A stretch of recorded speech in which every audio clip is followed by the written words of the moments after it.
Hey guys, and welcome to another episode of the PH Journals podcast.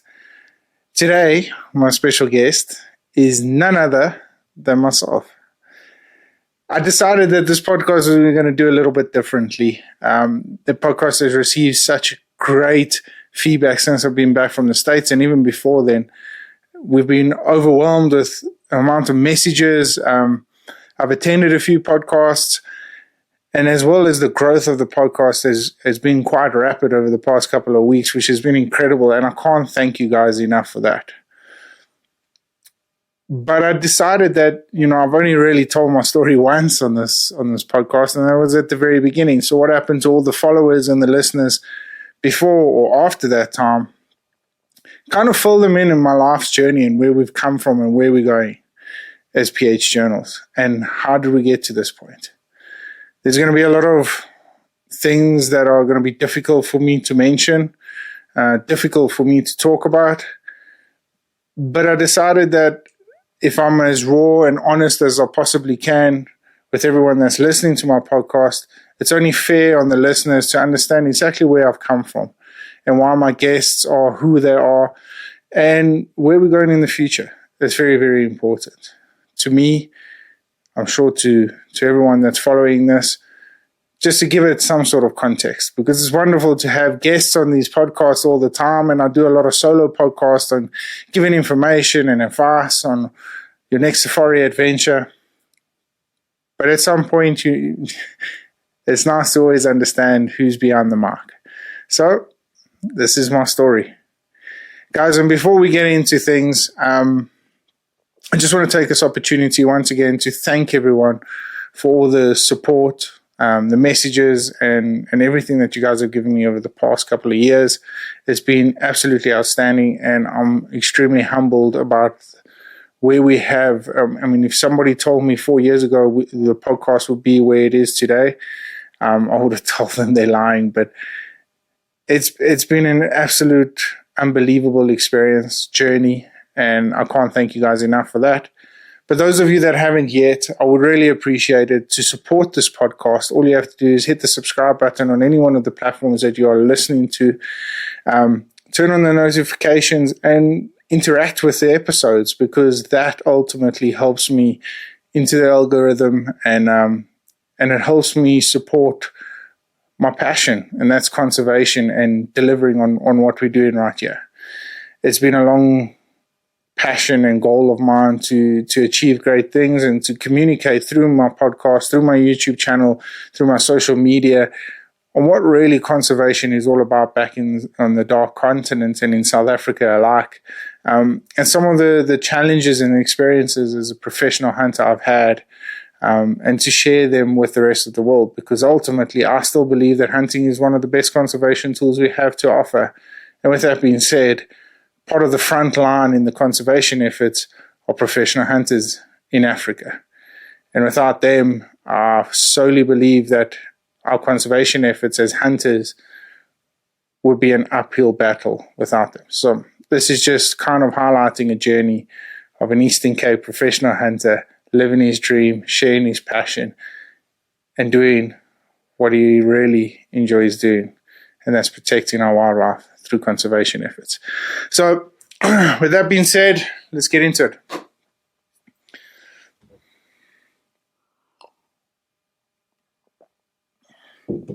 So guys, where did my story all begin? I've been very fortunate to be on a couple of podcasts when I was over in the States, and even before.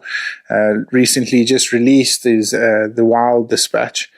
With Robin, I had an absolutely fantastic time talking about so many different things, from depression to conservation to my opinion on how conservation should be behaving in South Africa. It was an absolutely outstanding episode. I thoroughly enjoyed it, being on that side of the mark for a change. But yeah, so where it all started for PH Journals, myself, back in 2016, my professional hunting career kind of started taking off, and there were a lot of times that I sat around campfires and I listened to the misperception that people had on our African PHs as far as conservation is concerned. Now, back then, I already had a strong opinion that professional hunters were one of the leading and the key factors in our conservation efforts when it came to hunting. And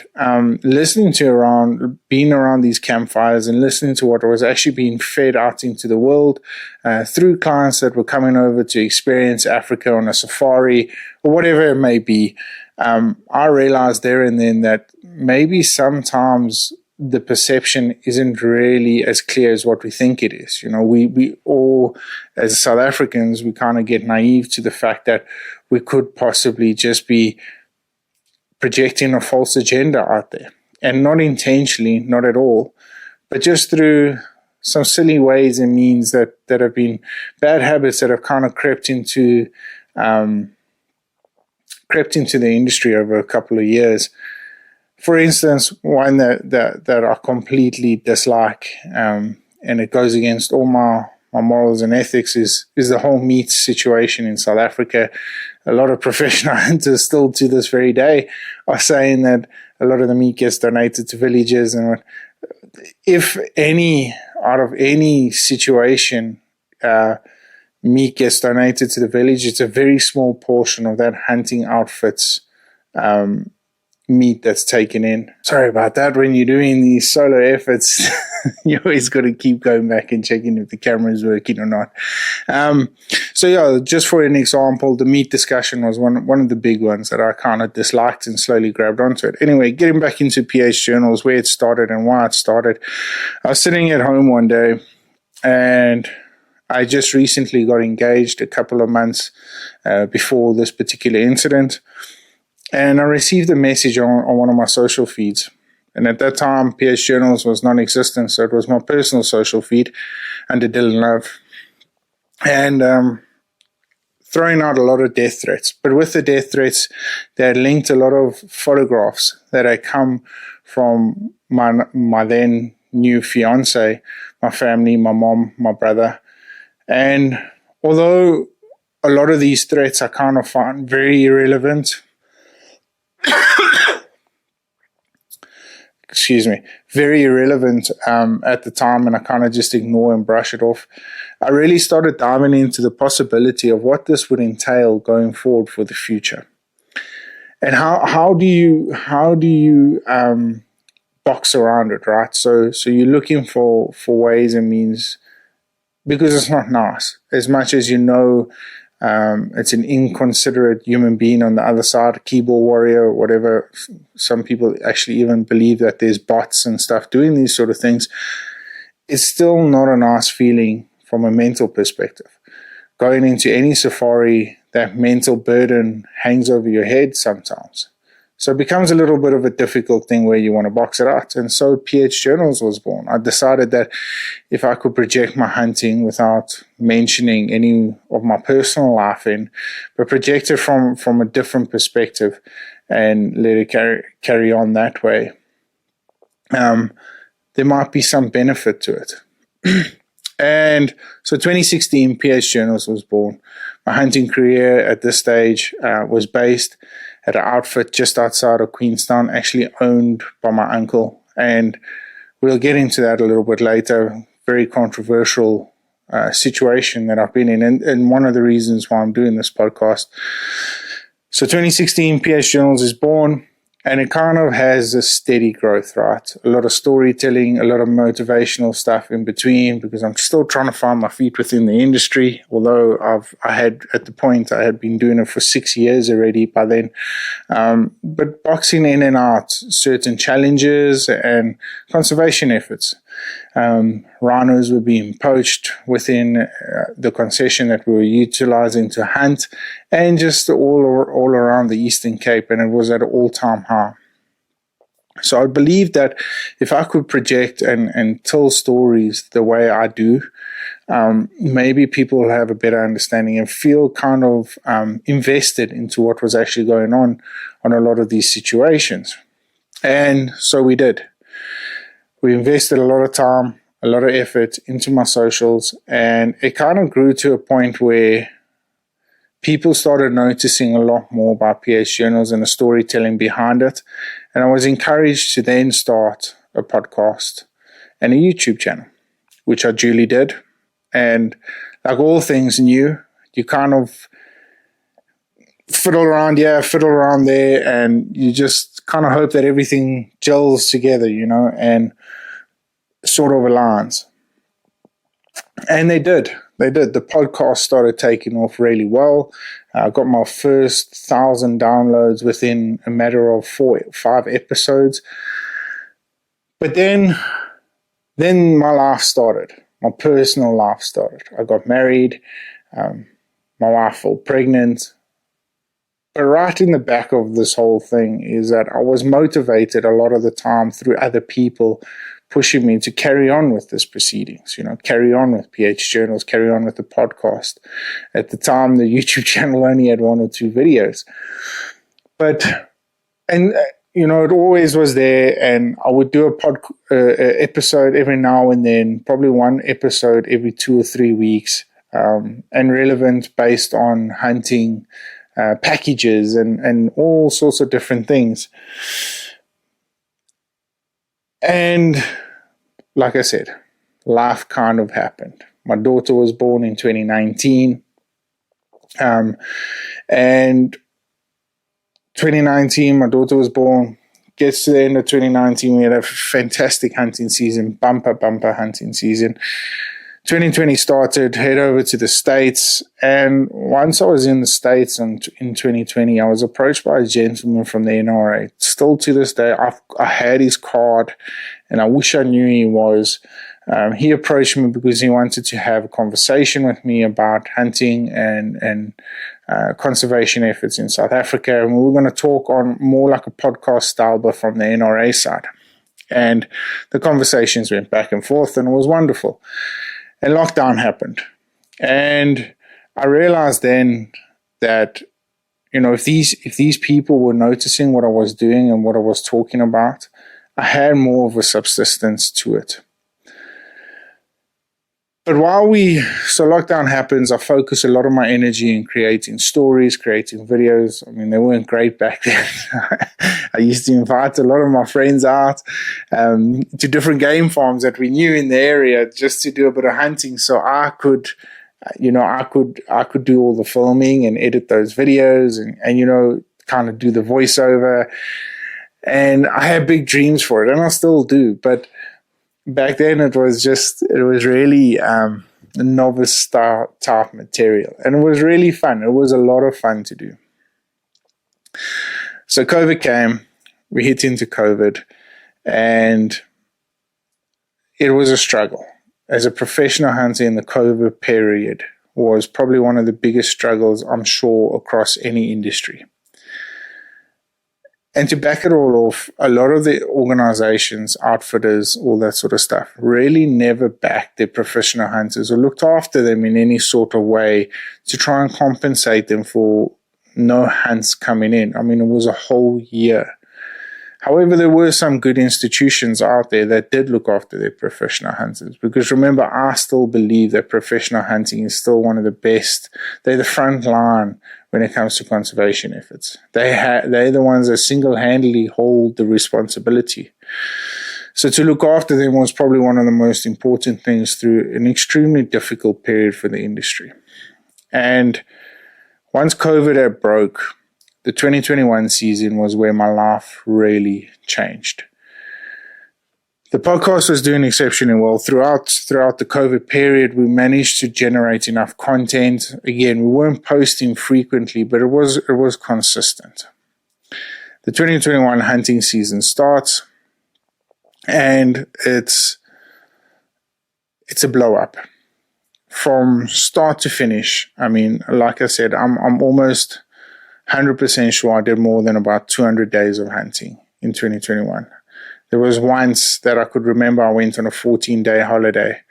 But other than that, pretty much every single day from the start, actually back in December, my good friend, and he was on the podcast just not so long ago, old Pat, he actually arrived on the 30th of December. That's when I started 2020. And we hunted right up until the 14th of January. I had 2 days break and I started another hunt again. And we went straight through from January and I finished with Cody in December. And that's how mind-blowing that whole season was, right? But that's also where my relationship and my personal life took a massive, massive turn for the worst. So, to fill everyone in 2010, in 2009, I acquired my professional hunting permit through a farm in the Eastern Cape. Once I acquired that permit, I did a lot of hunting before I turned 21 with other professional hunters on my uncle's game farm.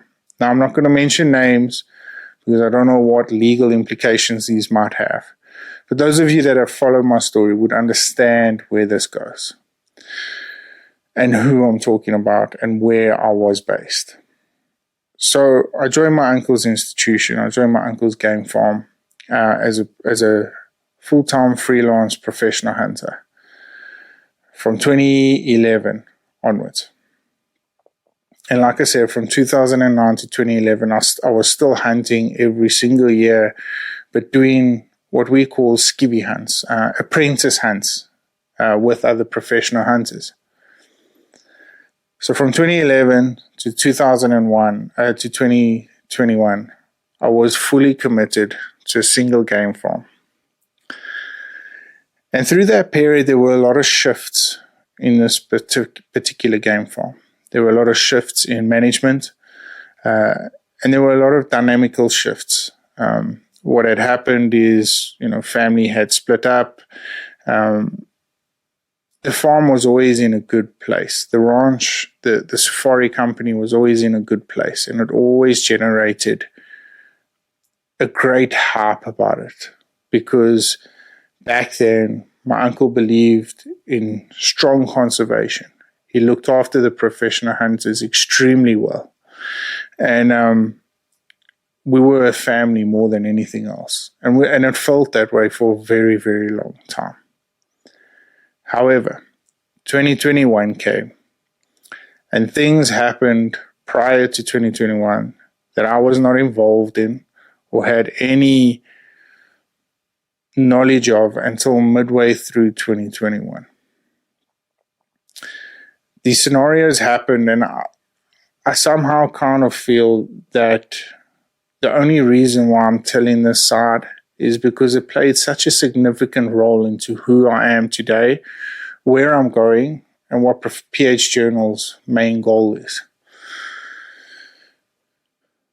2021, in 2020, certain incidents happened, and I was not a part of that. My daughter was one at the time. I was based during lockdown. There was no movement. I went out to the farm for 2 nights during the lockdown period.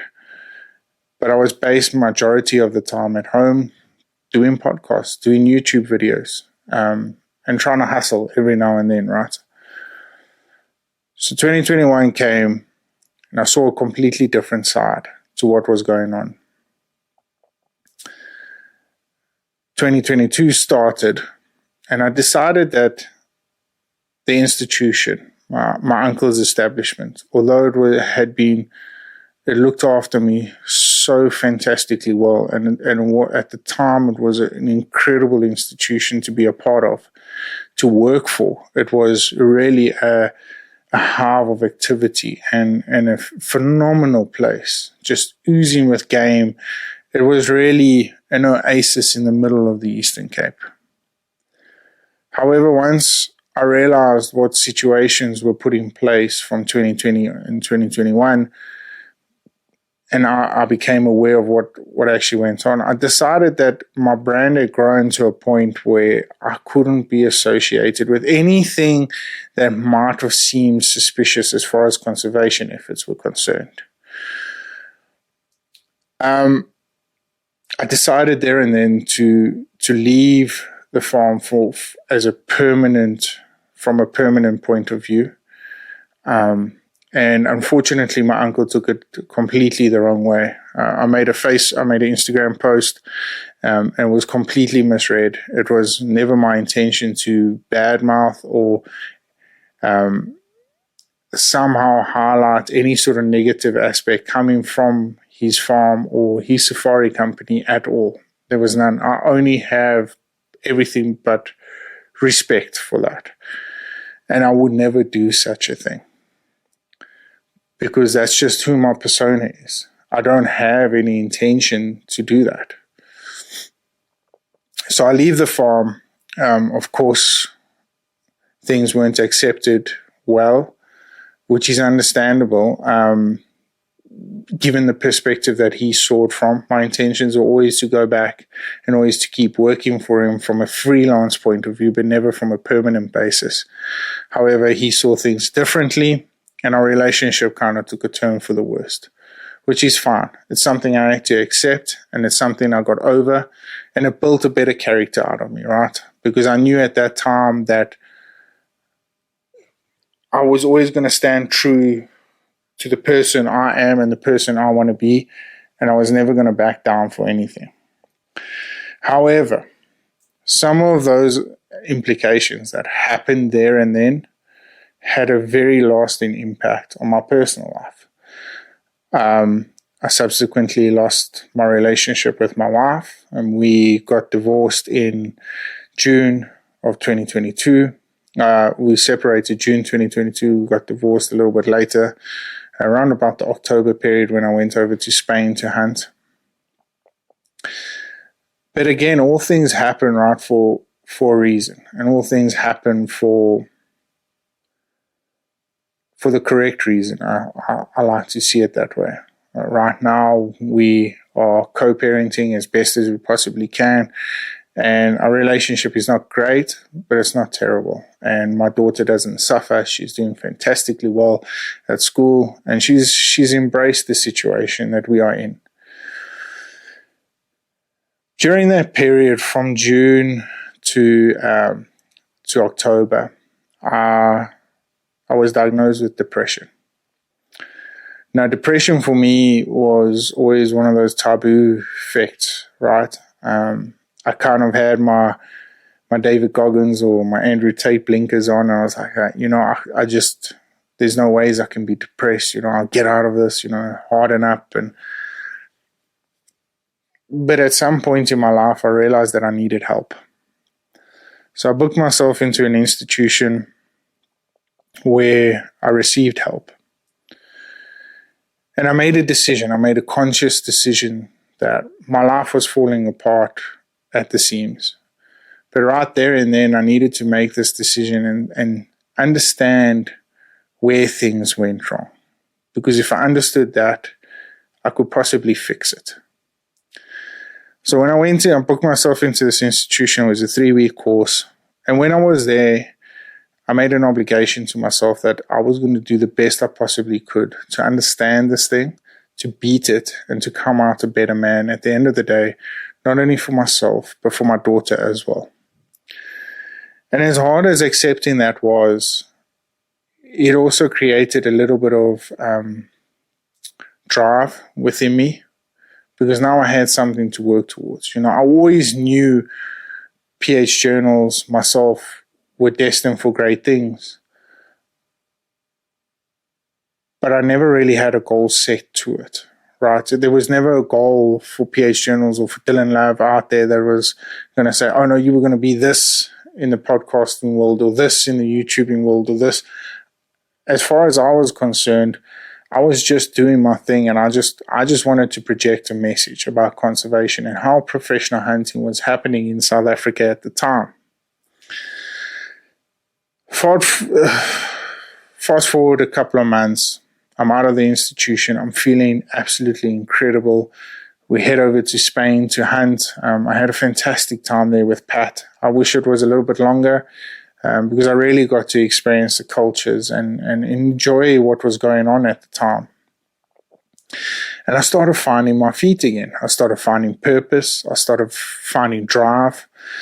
And 2023 was just one of those years, those fantastic years that things just kind of worked out. I found myself on a beautiful little farm on the outskirts of Queenstown, doing what I love doing, bow hunting as much as I possibly can for myself. I went up into the Snowberg Mountains. I hunted my fall back there. If you guys haven't yet, head along to that YouTube episode. It was absolutely epic. And I really just found a new purpose in life as far as PHing was concerned, as far as being a hunter in South Africa. And an obligation kind of slowly crept in, because if in the last 2 years I went through all that hardship, how many of my other fellow professional hunters did as well? My goal as a professional hunter was always, number one was conservation, and number two was looking at how we could better the professional hunting side of the industry as much as possible, so that the people that became professional hunters benefited second best to the outfitter. That was always been my goal. I wanted to know how could we make sure that our professional hunters were the best, one of the best looked after in the industry as possible. And that was an interesting one for me. And from October, I kind of got into this routine that I was going to find out why is the divorce rate so high in the PHing world? Why can professional hunters not make a sustainable living or full-time income out of this industry? Why is it only going to be seasonal? Why is it only going to be a certain amount? So that was one of the interesting dynamics that I did. And one of the best tools that I found to do these sort of things was through podcasting. I remember when I was 19 years old, and again, going back, I was doing a lot of these small little hunts, where I was following other senior professional hunters, which was fantastic. It was absolutely incredible. I loved every minute of it because I learned so much, and I managed to have a lot of conversations.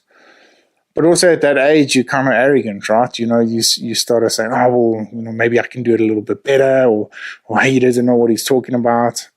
But I kind of learned as time went on to be patient and understand what they were actually talking about, because that's important. It's very, very important. They've been there, they've done that, they've seen what goes on in the industry, they've seen how the industry has evolved to that particular point, and it was up to us to take it on.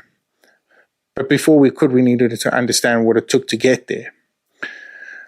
So listening to these people made me very fortunate into being able to listen to what was going on in the industry. And I thought the only way I'm going to get better at this is if I interview, or if I have a couple of guests on the podcast from different walks of life. Because if I'm interviewing, or if I'm having Sarah Forsyth, for instance, on the podcast, who gives a completely different perspective to what a couple of months ago I had Wayne Dell on the podcast.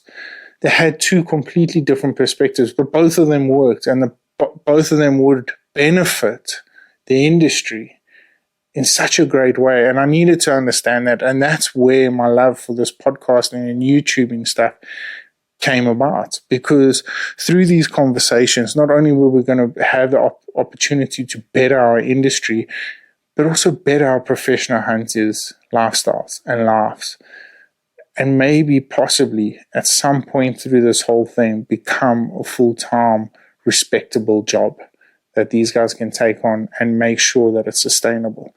Don't get me wrong. There are a lot of professionals out there, a lot of professional hunters out there, and a lot of outfitters out there that have found the success, that have found the recipe for making this happen. But like everything in the industry, things are so tightly strung, and they keep it to themselves. And I'm wanting to work my way into that recipe and share it with the rest of the world. Because it's nice to know that other people are getting as well looked after as what they possibly can be. So that was it. 2023 came, like I said, it was fantastic. Things just worked out.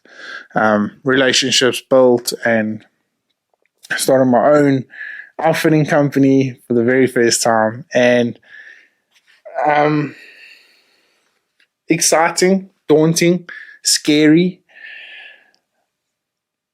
but fun. And that's been my obligation to myself right now, is that I'm only going to carry on doing this if I'm having fun. Because that's the point of the whole thing, right?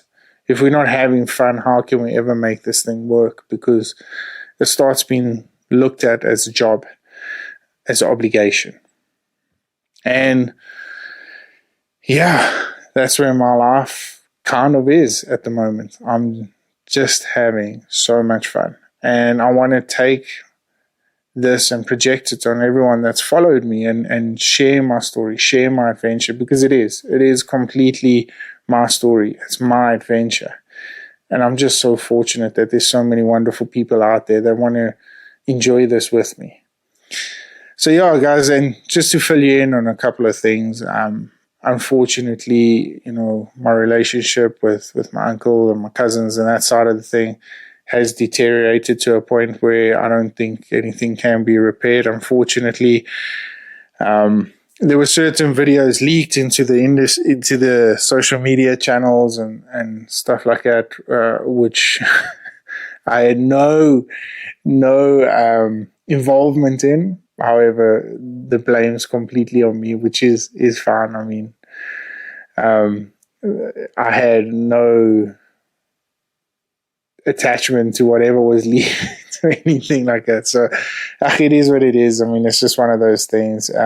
Still, it's that institution or that game farm, that safari company, is one that will forever be met with a lot of criticism, especially now after the most recent years. Hasn't gone according to plan. And they, like I said, there's possibly a place in the industry for that sort of stuff or what goes on there. However, I just didn't want to be associated with it at the time. If things have changed, they've changed, and I wish them well. If things haven't, I'm sure with reason. So, yeah, once again, it is what it is. That side of that chapter of my book is closed, and just looking forward. I'm having so much fun doing this, and as we hit 33 minutes and we're talking about books, guys, this week's episode, mystery gift giveaway, is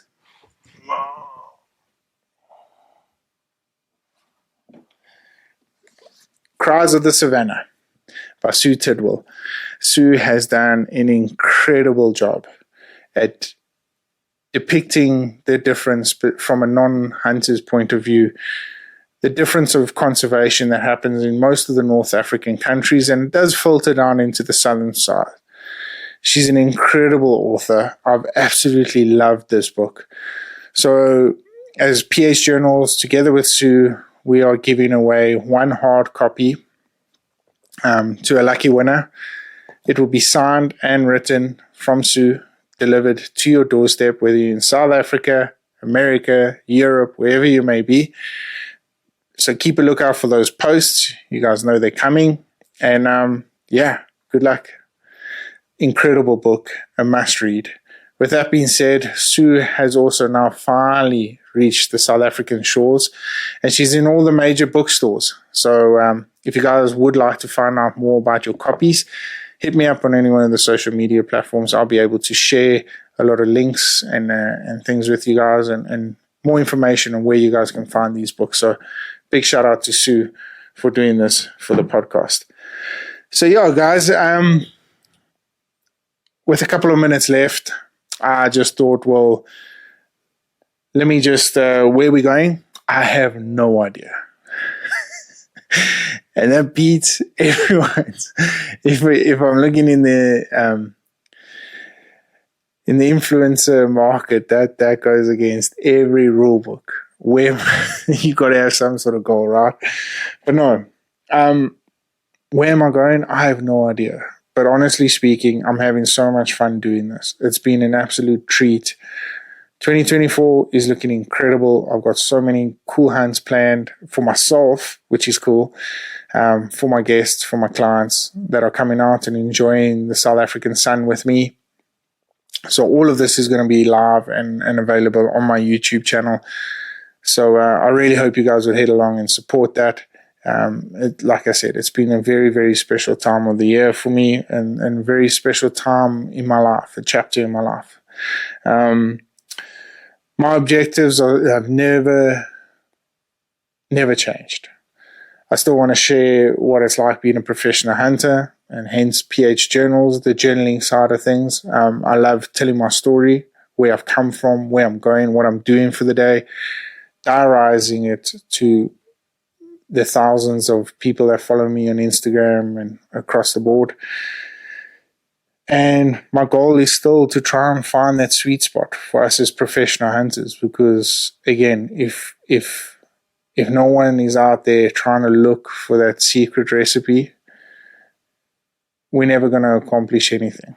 But if one of us can manage to find a way and manage to find a routine to make this industry for our professional hunters a better one and a more lucrative one, there'll be a lot more smiles at the end of the day than anything else. So that's definitely one of my objectives. And of course, right at the top of the list, and last but not least, is conservation efforts. My goal as PH Journals has never stopped driving the conservation effort. That is my goal. That is what I stand for. It's everything that's built within inside me. It's a primal instinct that we hold to be a hunter. It's our obligation to make sure that we look after it for conservation purposes. Because if we go out there and hit killing sprees and unethical type behaviors, nothing's going to be around for us to look after or for us to look forward to, enjoy. My daughter's 5 years old, and I wanted to look back at 55 years old and say, we made a difference in our wildlife, because we are still seeing the very wildlife that my dad saw all those years ago right now. So yeah, that's definitely it. And of course, just growth, constant growth across all platforms, YouTube, podcast, wherever it may be, because growth is always a nice thing. It's always nice to meet new people, new faces, and get people to understand us a little bit better than what we actually stand for as hunters. Because we're not murderers, we're not killers. We are enthusiastic about our primal instinct that benefits our conservation efforts, that feeds our families, and that looks after our wildlife for many, many generations to come. And that has always been my goal. So, we're heading into a nice little short, sweet, productive, personal, and a very fun episode, because I managed to, it's been sitting on my chest for some time that I've always, at the back of my mind, I've always wondered, do people really know who I am? And when I did the podcast with Robin, when I did the podcast with Mackenzie, I always wondered if people would ever hear my side of the story, because it's a lot easier to ask questions than to be asked. But yeah, so here's my story. And once again, I can't thank you guys enough for supporting me on this, following me on it, and being a part of it, because it's been a very, very meaningful and wonderful experience. So, before I close on this one, if you are, happy hunting. Until then, stay safe, stay blessed, and stay humble. We'll catch up with you guys soon. Cheers.